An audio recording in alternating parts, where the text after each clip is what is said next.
I guess for me, I mean, I really associate that playing with Jimi Hendrix, but and that's where I learned it from.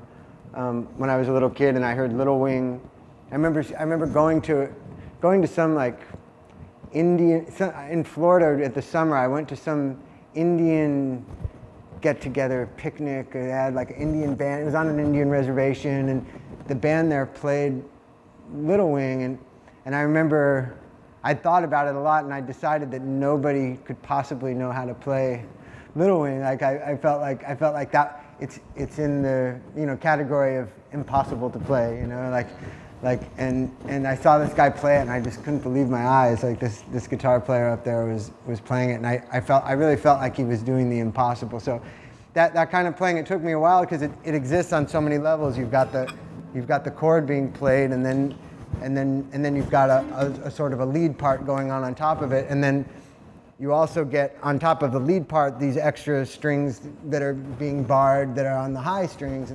It ends up sounding, to the ear of somebody who doesn't know how to play guitar, or somebody who's at a beginning stages, it really sounds like it's like 3 guitars at once. And that was why Little Wing really had me confused, because I thought, how could that be one guitar? It sounds like 3 guitars, But I guess that where Jimmy was getting that style from was Curtis Mayfield. It was from what I understand, the originator of that style of rhythm guitar playing. And so, his work in the Impressions and all his great solo records and everything, it was real innovative stuff, and I know it was a big influence on Jimi Hendrix's playing.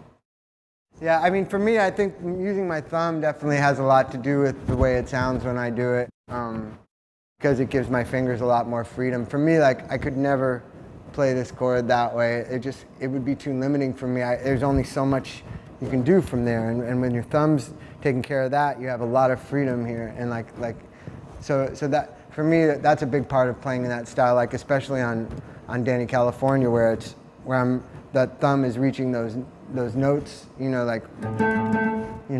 like it just couldn't be done if you tried to do it this way, And so that's a big part of it. But as far as hitting it, I guess it just comes from years of doing it. It's not something that I've ever really thought about that much. I know the ability